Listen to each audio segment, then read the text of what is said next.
علیہ وسلم، اے اہل ایمان اپنی آواز کو بلند مت کرو رسول اللہ کی آواز سے، اور ان کو ایسے نہ پکارو جس طرح آپس میں تم ایک دوسرے کو پکارتے ہو، ورنہ تمہارے اعمال برباد کر دیے جائیں گے اور تمہیں خبر بھی نہیں ہوگی۔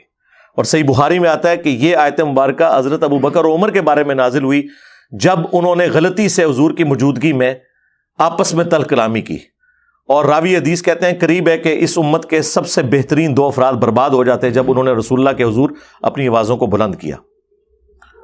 اور پھر جو لیفٹ سائڈ پہ یعنی باب السلام والی سائڈ کے اوپر جو جالیوں کا پورشن ہے اس کے اوپر انہوں نے وہ آیت لکھی ہوئی ہے، ان الذین یغضون اصواتهم عند رسول اللہ، بے شک جو لوگ اپنی آوازوں کو پست رکھتے ہیں رسول اللہ کے حضور، یہی وہ لوگ ہیں جن کے دلوں کو اللہ نے تقوی کے لیے چن لیا ہے، ان کے لیے مغفرت اور اجر عظیم ہے۔ اور یہ آیت نازل ہوئی تھی، اسی بخاری کی حدیث میں آتا ہے کہ جب آیات نازل ہوئی کہ حضور کی آواز سے اپنی آواز کو بلند نہیں کرنا، یعنی آپ کو مخاطب کرتے ہوئے تو چھوڑ دیں، وہ تو بہت بڑی گستاخی ہے، آپس میں بھی نہیں بولنا۔ تو اس کے بعد صحابہ کرام حضور سے اتنی آہستہ آواز میں بات کرتے تھے کہ حضرت عمر جو جلالی طبیعت کے تھے ان کی یہ حالت ہو گئی تھی کہ نبی علیہ السلام کہتے تھے عمر اونچا بولو مجھے سمجھ ہی نہیں آ رہی، وہ اتنا آہستہ بولتے تھے۔ تو پھر اللہ نے وہ آیات نازل کی کہ بے شک وہ لوگ جنہوں نے رسول اللہ کے حضور اپنی آوازوں کو پست رکھا ہوا ہے نا، یہ تقوی کی نشانی ہے، ان کے لیے مغفرت ہے۔ اور جو باب البقی والی سائڈ کے اوپر روضہ شریف کے آگے سے گزر کے وہ جو تیسری جالی ہے، یہ 3 پورشن جالیوں کے بنے میں، اس کے اوپر وہ آیت لکھی ہوئی ہے، ما کان محمد ابا احد من رجالکم ولکن رسول اللہ وخاتم النبیین، ختم نبوت والی آیت اس کے اوپر لکھی ہوئی ہے۔ تو یہ 3 آیات ہیں۔ اس طرح باب السلام کی طرف سے آپ انٹر ہوتے ہیں اور پھر روضہ شریف کے سامنے سے حاضری دے کے اور دوسری طرف سے نکل جاتے ہیں، وہ بھی 4 کتابوں کے اندر صحیح سند کے ساتھ ہے۔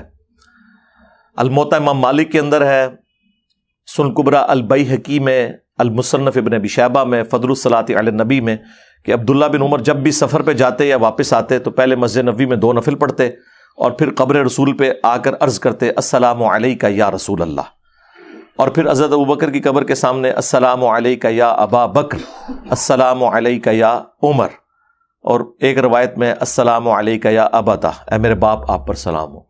تو روضہ شریف کی حاضری گنبد خضرا پہ ڈسکشن کو کوئی یہ نہ سمجھے کہ ہم کوئی قبر رسول کی حاضری کے اوپر کوئی آبجیکشن کر رہے ہیں، نعوذ باللہ۔ قبر رسول کی حاضری صلی اللہ علیہ وآلہ وسلم اس پلانٹ ارتھ پہ کسی مسلمان کے لیے سب سے بڑی کوئی سعادت ہو سکتی ہے تو ان میں سے ایک بڑی سعادت ہے، وہ اپنی جگہ موجود ہے۔ لیکن نبی علیہ السلام کی محبت میں، نبی علیہ السلام کی قبر مبارک کے ساتھ جو کچھ ان لوگوں نے کیا وہ تو نبی علیہ السلام کی مخالفت ہے۔ ابو داؤد میں، ابن ماجہ میں یہ حدیث موجود ہے، ایک صحابی نے نبی علیہ السلام کو سجدہ کیا، آپ نے فرمایا سر اٹھا کیا کر رہا ہے؟ انہوں نے کہا کہ میں عراق میں گیا تھا، ہیرا نامی شہر میں نے دیکھا کہ لوگ اپنے سردار کو سجدہ کرتے ہیں، تو آپ تو اللہ کے رسول ہیں، ہم آپ کو سجدہ کیوں نہ کریں؟ تو آپ نے فرمایا جب میں فوت ہو جاؤں گا اور تم میری قبر کے پاس سے گزرو گے، کیا میری قبر پہ بھی سجدہ کرو گے؟ ان کا نہیں یا رسول اللہ۔ تو فرمایا مجھے کیوں سجدہ کر رہے ہو؟ اگر میں سجدہ جائز سمجھتا تو بیویوں سے کہتا کہ اپنے خامدوں کو سجدہ کریں اس حق کے سبب جو اللہ نے ان کو دیا ہے۔ نبی علیہ السلام نے اپنی وہ تعظیم کروانے سے روک دیا جس میں شرک کا شائبہ ہو سکتا تھا۔ تو کیا نبی علیہ السلام نے خود گستاخی اپنی کی کہ وہ سجدہ کرنے سے روک دیا؟ کہتے نہیں عشق دے چلے نمبر، وہ عشق دے چلے ہی مان کے انہیں سجدہ کیتا سی نا، تو نمبر تے کو نہیں لے انہیں، نبی علیہ السلام نے تو منع کر دیا۔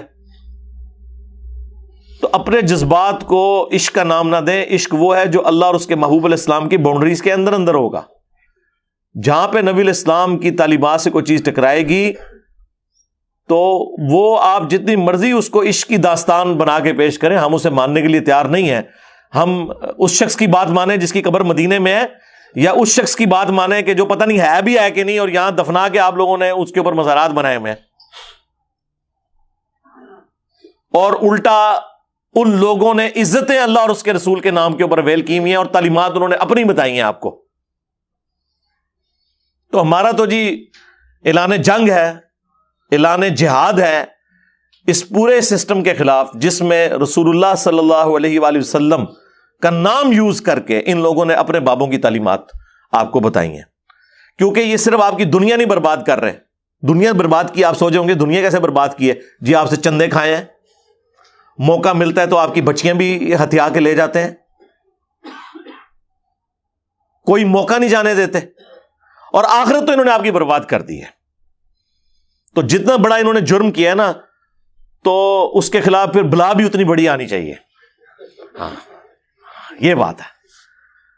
جو نعرہ لگائے کہ میرے نبی سا ہے ہی کوئی نہیں, تیرے بابے تھے شاہ ہی کوئی نہیں. صلو علی محمد وآل محمد, اللہم صلی علی محمد وعلی آل محمد واصحاب محمد وازواج محمد وامت محمد اجمعین.